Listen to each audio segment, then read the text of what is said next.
pessoal, sejam bem-vindos à aula de matemática. Eu vou falar do caderno de atividades, o caderno 1 aí, que aborda um tema inicial, sistemas de numeração. O ser humano, desde milhares de anos atrás, já fazia registros de informações por meio de representações em cavernas. Em alguns desses registros, pode-se identificar o que possivelmente são indicações de quantidades. Antes de 1500 anos, da chegada das caravelas portuguesas, os povos indígenas que habitavam as terras que hoje fazem parte do território brasileiro já lidavam com a ideia de números.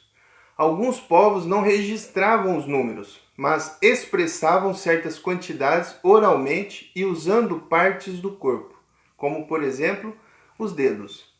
Ao longo da história, várias civilizações desenvolveram diferentes sistemas de numeração, ou seja, maneiras próprias de representar números utilizando símbolos e regras particulares, como no caso o sistema de numeração romano. Acredita-se que por volta de 700 anos antes de Cristo, algumas aldeias localizadas às margens do rio Tibre se uniram fundando Roma. Essa civilização nos deixou contribuições em diversas áreas, como arquitetura e política. Além disso, desenvolveu seu próprio sistema de numeração, que foi utilizado em quase toda a Europa, onde nós temos aí 7 símbolos, representados por letras do alfabeto latino, onde a letra I tem valor 1, a letra V tem valor 5, a letra X tem valor 10, a letra L tem valor 50, a letra C tem valor 100, a letra D tem valor 500, a letra M tem valor 1000. E como que a gente escreve em algarismo romano um número? Vou dar aqui um exemplo, o número 8. O número 8 é escrito em romanos dessa forma. Por quê, professor? Porque o 8 é 5 mais 1 mais 1 mais 1. Então, o 5 é representado pela letra V e o 1 é representado pela letra I. Então, como tem 3 uns, a gente sucessivamente coloca do lado direito, para adicionar isso, esses símbolos, 3 Is. Então, vai ficar V, I, mais um I, ok? E ao contrário, quando for o 9, por exemplo, como que a gente representa o 9 em algarismo romano? Bem, assim, I, X. Por quê? Porque o 9 é 10 menos 1.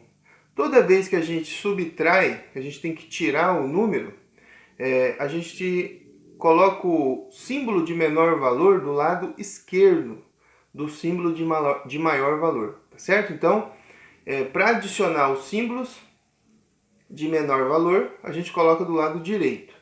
Para subtrair os símbolos de menor valor em relação ao outro de maior valor, a gente coloca do lado esquerdo. Então, o 9 é representado assim, IX, ok?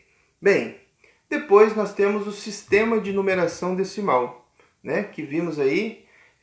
Contudo, é o sistema que a gente trabalha, é o sistema chamado também de indo-arábico, e tudo indica que esse sistema, indo-arábico, ele foi criado pelos hindus, e os árabes espalharam por todo o Ocidente, e depois chegou até as Américas, ok? Bem, como que funciona o sistema de numeração decimal? É um conjunto de regras, É um sistema de numeração decimal de base 10, ou seja, tem 10 algarismos, o 0, 1, o 2, o 3, o 4, o 5, o 6, o 7, o 8 e o 9. É um sistema posicional, mudando de valor de acordo com a posição que ele ocupa em um determinado número. Ou seja, os algarismos têm valores de acordo com a posição que ele ocupa, em relação ao número. Utiliza-se o 0 para identificar que naquele local não há referência de nenhum valor. Então, vou explicar isso melhor para vocês. Vou dar um exemplo aqui, um exemplo possível. 1853. Tá certo? Esse número. Os algarismos dele, a gente faz a leitura aí de acordo com as casas, da direita para a esquerda, tá certo? Então, de trás para frente, no sentido da leitura aí, usual, né, convencional. Então, o número 3, ele está na casa da unidade. O número 5 está na casa da dezena. O número 8 está na casa da centena. E o número 1 está na casa da unidade de milhar. É assim que a gente faz a classificação em relação aos algarismos, né? Ao valor posicional de cada um deles. E se eu for fazer a decomposição, né, disso, vai ficar assim, olha. O 1 tem uma referência ao 1000, né? Porque ele está na unidade de milhar. Então é 1 vezes 1000, vale 1000. O 8, né, está atrelado a 100, né? 8 vezes 100, porque ele está na casa da centena. O 5 está atrelado a 10, porque ele está na casa da dezena. E o 3, como é a unidade, né, e o 1 é o elemento neutro da multiplicação, né, não muda o seu valor, então 3 vezes 1, tá certo? Essa é a forma em que a gente faz a decomposição dos números em relação aos valores posicionais aí de cada algarismo. E aí a gente pode ler e escrever esse número de que forma? 1853. Tá certo, gente? Bem, também podemos classificar o número de acordo com a ordem e a classe de 1, né? A primeira classe, segunda classe, terceira classe, quarta classe. Mas a primeira classe é a classe das unidades. A segunda classe é a classe dos milhares. A terceira classe é a classe dos milhões e a quarta classe é a classe dos bilhões, tá certo? Bem, vou pegar o número aí então, 1853, continuar com ele. Que ordem e que classe que ele se enquadra, hein? Vamos lá. Que ordem ou que classe que ele se enquadra? Bem, o 1853 tem quantos algarismos? Tem 4. 4 algarismos, ó. O 3, o 5, o 8 e o 1. Então, ele é de quarta ordem, porque ele tem 4 algarismos. Tá certo? Olha lá, vou colocar ele lá. Ó. E qual é a classe em que ele se enquadra? Bem, de acordo com a quantidade de algarismos, né? Ele é da classe dos milhares, que está na cor amarelo aí, ó. Tá certo? Por quê? Porque o 1, que é o algarismo que pertence à unidade de milhar, ele já está inserido na classe de cor amarelo aí. Ele já mantém aí a classe dos milhares. Então, o 3 é a unidade, o 5 é a dezena, o 8 é a centena e o 1 é a unidade de milhar que já pertence à classe dos milhares. Se fosse um número apenas de 3 unidades, aí ele seria da classe das unidades. Se for um número entre 4 e 6 algarismos, aí ele pertence à classe dos milhares. Se for um número entre 7 e 9 algarismos, aí ele pertence à classe dos milhões. É assim que a gente faz então essa classificação em relação à ordem, né, e a classe das unidades, milhares, milhões e bilhões. Ok? Bem, agora nós vamos para os exercícios do caderno aí. Primeiro exercício, olha, só acompanhar. Leia as frases e observe as ilustrações a seguir. Descubra quem falou o intervalo numérico e completa corretamente cada frase. Bem, vamos lá. Primeira frase. Em 2013, o Instituto Brasileiro de Geografia e Estatística estimou que a população brasileira em 2042 será de... Quem foi aí que estimou, né, dentro de um intervalo numérico, corretamente a população brasileira? Olha só, atualmente a população brasileira tem um pouco mais de 211 milhões de pessoas, de habitantes, né? Então, quem falou corretamente o intervalo numérico foi Lúcia, né? Entre 200 e 400 milhões. Agora a frase B. Dos 5 aos 15 anos de idade, a massa de Liana variou de quantos quilos? Bem, uma pessoa de 5 a 10 anos, quer dizer, de 5 a 15 anos, ela varia de peso em relação ao que Mateus falou, de 10 a 50 quilos. Agora a frase C. Segundo o IBGE, em 2016, a população residente no município de Carnauê-Beira da Penha, né? Nossa, que nome difícil. Em Pernambuco, era de quantos? Bem, o intervalo numérico que deu certo aí foi de João, né? De 10 a 50 mil habitantes, tá certo? Agora a frase D. A bancada de marcenaria em que Pedro trabalha tem quantos metros de comprimento? Quem falou correto foi Daniela, de 1 a 5 metros, né? No máximo aí. E D, né, a E agora, né? A distância entre as cidades do Rio de Janeiro e São Paulo. Bem, sobrou quem? Lucas, né? Entre 100 e 50 quilômetros. Tá certo? Então, isso daí é as respostas do exercício B, tá? Agora, o exercício 2. O exercício 2 é bem extenso. Vamos lá.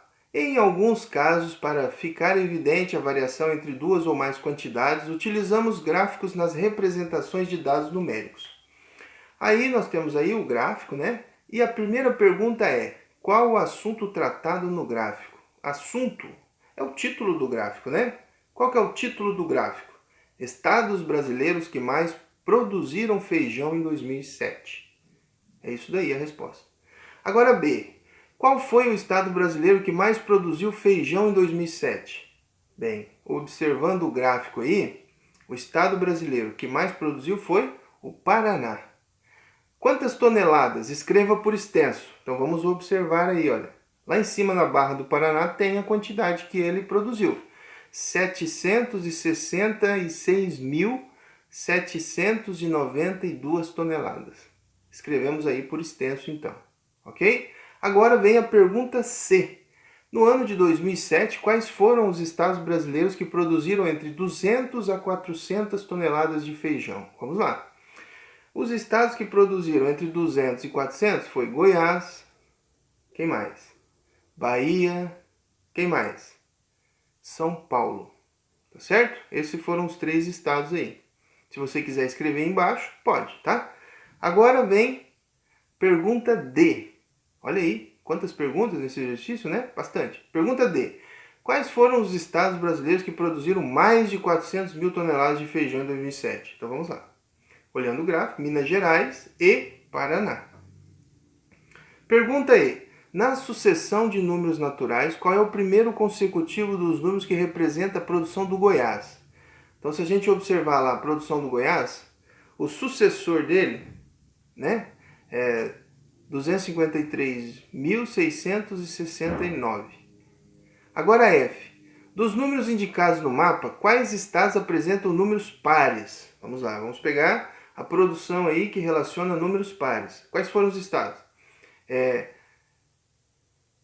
319.402, 314.776, né? 766.792, 253.668. Faça a relação com os estados aí e escreva, né, cada um desses estados aí que relaciona uma produção que gerou um número par, tá? Esse primeiro número aí, que estado que é? O segundo número, que estado que é? O terceiro número, que estado que é? O quarto número, que estado que é? Tá? Escreva aí embaixo o nome do estado que relaciona o número relativo à produção aí em 2007. Produção de feijão, tá certo? Agora G. Dos números indicados no mapa, quais estados apresentam números ímpares? Vamos lá. Quais são os estados que apresentam números ímpares? Minas Gerais. Tá certo? Os outros todos, então, responderam a pergunta de cima aí, a pergunta F.